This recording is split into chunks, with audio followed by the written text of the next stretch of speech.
For our next recognition, I would now like to invite my dearest friend, Dr. Hamid Aghajan, to present the award.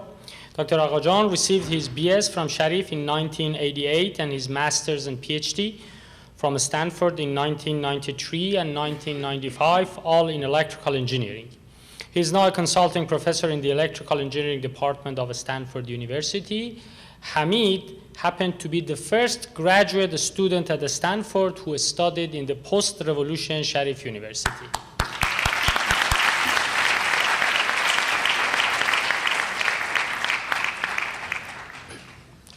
Thank you, Jalil, for the kind introduction, and good evening. At some point in mid-1970s, there were more Iranian graduate students at Stanford than from any other foreign nationality. The revolution of 1979 in Iran and the few-year closure of the universities put a stop on the flow of talented Iranian graduate students coming abroad. It took almost a decade for Sharif University to put itself back together and produce a fresh generation of well-educated, sharp minds. Not knowing the post-revolution Iranian universities, very few schools around the world were willing to take a chance with these graduate student applicants. With all its worldwide fame and recognition, the electrical engineering department of Stanford University was one of those few schools.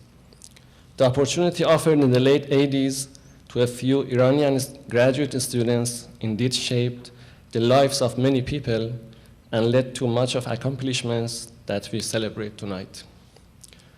We are honored to recognize the man whose vision as the head of the EE Graduate Admissions Office has been instrumental in offering this opportunity by seeing the great potentials on the horizon. Ladies and gentlemen, Professor Fabian Pease.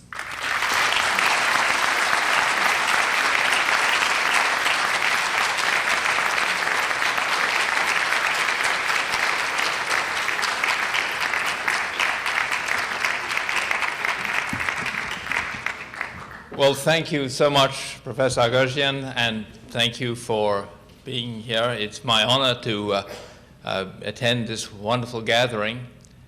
I might mention that my very first student at Stanford was from Sharif, though then it was called Arya Mehr University, which tells you how long ago it was. But since then, I think I can say I've continually interacted with graduates from Sharif. I've been continually impressed by their technical excellence. I'm just going to mention one, Amir Ghazanfarian, who I had the privilege of supervising his research along with Professor Tom Kailath. Amir tragically died 9 years ago, almost to the day, about 6 months after graduating.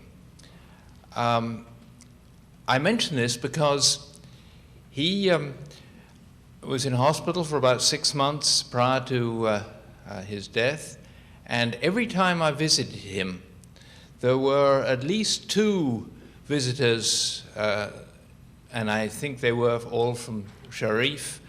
And so I mention this just to point out that not only have the Sharif graduates exhibited fine technical excellence, but I think wonderful community spirit as well. And this gathering, I think, exemplifies that also. So thank you very much for letting me say a few words. Thank you.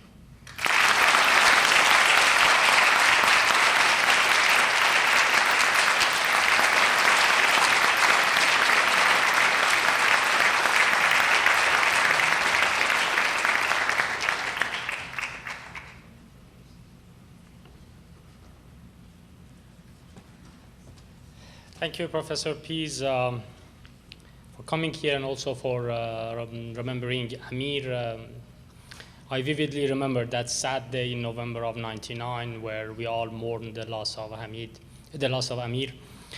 A great sharp mind. Iranian family of Iranians at the Stanford that they lost one of its sharpest minds. Our prayers go with Amir still after a decade.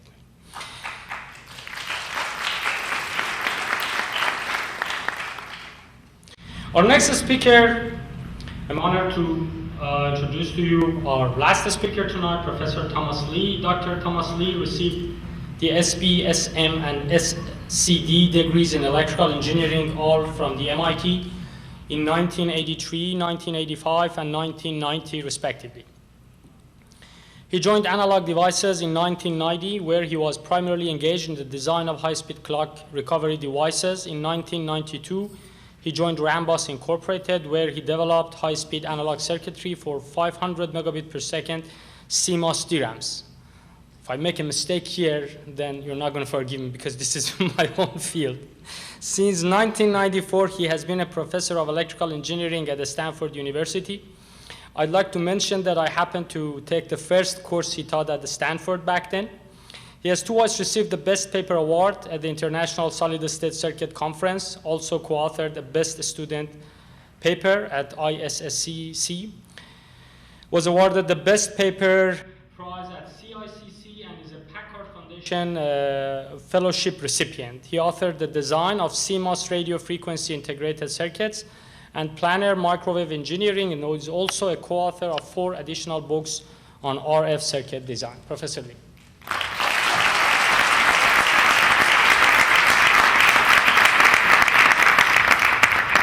I wish we had used the short bio instead of the long bio from the website. Since we're short on time, and now we're out of time. So, good evening. I just wanted to say a few words. My very first interaction with an Iranian of any stripe, whether a student or not, was a student at MIT. He was in a lot of my undergraduate classes, and I noticed he was the guy who was always asking the tough questions that the professor could not answer. And then he would supply the answer the next lecture. So I quickly sought him out, and I wanted to get to know this guy because I figured, well, I think I can probably do better if I follow this guy around. And so after we got to know each other socially a little bit, I asked him, so, tell me a little about yourself, where you come from. And he was a little nervous because this was right after the revolution. He was very self-conscious about this. So he said, I'm from Persia. And I said, oh, you're from Iran. He says, oh, you know that. I said, well, who doesn't know that? He says, actually, most Americans, when you tell them you're from Persia, they think of this place where carpets come from. It's next to the country where the I Dream of Jeannie character was born. And that's about all they know. So we became fast friends. And then when I came to Stanford, of course, I was now already predisposed toward thinking Iranians were very technically excellent based on my one data point with Farad. And it very quickly became clear that that was not an aberrant data point. I was really astonished at just how bright and hardworking these students were. And I noticed this pattern. They were all coming from Sharif, and they all had these glowing letters of recommendation from this mysterious Professor Ali Fotovad. And I noticed that Professor Fotovad had a very interesting style in writing these things, because all the letters of recommendation were always very positive, but there was an inverse correlation between the length of the recommendation and the strength of how he thought the student would rate. So if the letter was, this is one of the top students I've ever encountered, he will do very well at Stanford, you should take him. Okay, that meant basically grab that person right away. If it started off, oh, he's got a very good singing voice and loves his mother very much, is kind to animals, and okay, thank you very much, I understand. So I had the great pleasure of meeting him finally after years of this kind of thing. I finally met him at a conference, and we both started laughing because we have very similar hairlines. So he sent me a very, very delightful email, very charming, where he said, it was very, very wonderful to meet you at last after all these years of corresponding. I see the winds of microwave have blown your hair away as they have mine. So that strong friendship has continued, and I'm very pleased to acknowledge the 5 of my, I believe 7 or 8 Iranian students in my group. 5 of them have been Sharif graduates. They've all gone on to stellar careers, starting companies, in some cases more than one.